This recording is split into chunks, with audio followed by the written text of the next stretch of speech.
For your supplies today, you'll need a sheet of watercolor paper and maybe a few just to do a little bit of a practice with. You'll need some different color markers. You might want to stick with some colors that are in the same family. That tends to look nice. You'll need a cup of water and a great verse or quote to use to write down. So it is a good idea with your markers to have one light color. So I'm using this really pale pink as my base color. So you do want to have a light color to blend the darker colors on top of. And it might be a good idea to just kind of play around with some of your colors and see how they blend when you add water to them before you start doing your actual lettering, because I found that some colors bleed well together and some just don't. So for mine today, I'm going to be using different shades of pink, and I've already tested these out and I can tell you they work quite well. So your finished product can look something like this. Now, if you know how to do calligraphy, this would be a great time to use those skills. I went ahead and did this one with a nice calligraphy font. If you've done that before, you know that it's thin on the upstrokes, thick on the downstrokes. But you don't have to know calligraphy to do this, what we're going to be doing today. You can write this in your regular plain handwriting. You can do it in cursive if you want to do that. So whatever is best for you. All right, so we'll keep that over there for our inspiration. So I'm going to start with my really light color, and these are just Crayola Super Tips. You can get these pretty much anywhere. You can get it at the grocery store or, you know, any of those kind of stores. So I'm going to start off by, well, actually, I need to begin by folding my paper in half. So I'm going to take my watercolor paper and I'm going to fold it in half. You want to make sure that you have the bumpy side facing up. That's very important because that's the side that you want to paint on. Oh, and I forgot to mention earlier, you also are going to want a nice fine-tipped paintbrush, okay? And you want the brush end to be a little bit of soft end because that works better with water. Okay, so we're going to start with our lighter color, as I said. And so you're going to have your paper that's going to be folded in half like so. And then you're just going to go ahead and write out your quote or your verse or whatever it is that you're going to be writing. So I'm going to write 1 John 4:19, we love because he first loved us.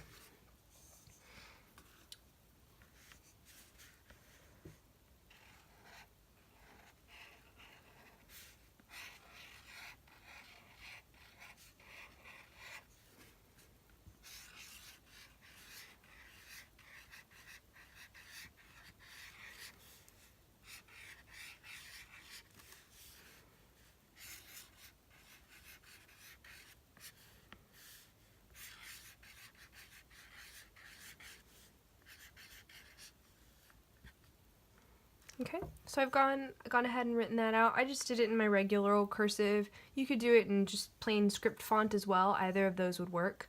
That's totally up to you. So, and then at the bottom right here, I'm going to go ahead and write my verse. 1 John. And I always like to mix it up. If I use cursive here, I'll use a regular handwriting here. So that way it's kind of a balanced appearance on there. Okay, now after you finish this, the next step that you're going to do is you're going to get your other colors within your same color family, and you're just going to start randomly coloring on top of your base letters. So I'll start with a darker pink here, and I'm just going to go over here, and I'm just going to just make just random dashes on random parts of the letters that I already drew in. And you're just going to go ahead and go through and do that on all your letters. And you'll want to go through with several different colors. This is a red. I'll go back in and I'll do this with the red. And just kind of do this at random. Just add little spots of color here and there at random on your base letters. So I'm going to finish filling this out, and then we'll meet back here for our next step.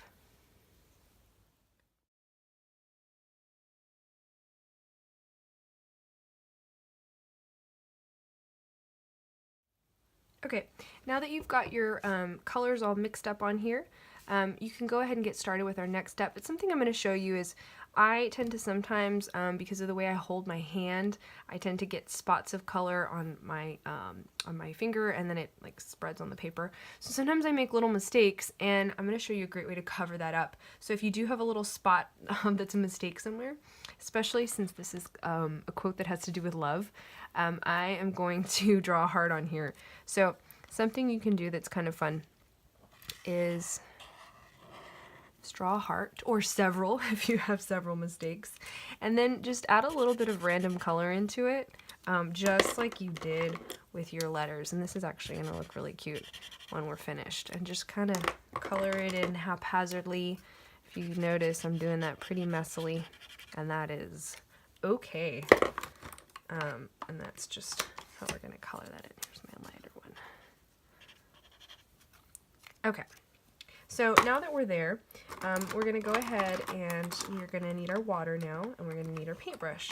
So I'm going to go ahead, here's my fine tip paintbrush, and I'm going to just get it a little bit damp. You don't want it dripping wet, so you want to just have it a little bit damp. And I'm going to go ahead and I'm going to start just applying a little bit of water to my letters carefully. I'm just going to trace them with water. So as you can see there, as I trace them and I just kind of rub it back and forth on the letter, the colors will start to blend together. And the more water you add, the more it will blend. So if you feel like it's not blending quite well, you might want to pick up a little bit more water. And what's easy about this is that you are just tracing the letters that you already made. Sometimes it can be a little difficult for people to draw precisely with a paintbrush, but you really don't have to be that precise with this because you did it with the marker ahead of time. So as you can see, the colors just blend really beautifully, and all the little dots that you make just start to ooze together.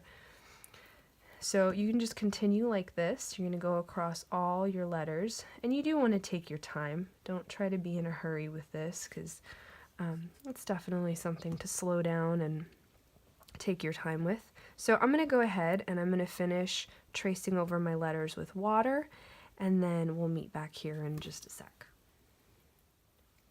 Alright, now for the fun part. Now we get to blend our heart. So I thought we'd do this part together. So the heart, you just get to go a little crazy with your water and just blend and smear it all together. And there you go. And you can make as many hearts as you like on here. And a little tip about all of this, whenever you draw down your colors, you want to make sure that you do put the water over them not long after. If you let this sit overnight and then you come back and add water the next day, I found that it doesn't really want to blend. So you do want to start mixing while your colors are still fresh on the page. So I would do this within the same hour that you draw out your quote or your Bible verse, or even just your heart. And that's really a good thing that you could do. Even if all of this is a mystery to you and you're not able to do any of this, I think anyone can make this little heart right here. So anybody could do that little heart, and if you did that, you could just draw out your heart, and then you could go to marker and go over that and write your quote on top of your heart instead. So I'll bring this up closer so you can see.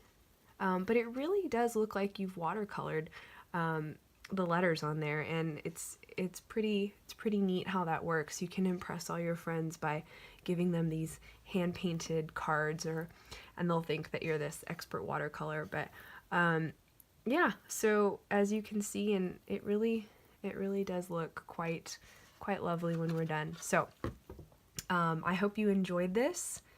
Thanks for watching. You can give this to your Valentine, or just to a friend, or for me this year, my Valentine's my mom. Hi, Mom. Yeah, so give this to whoever you like and enjoy.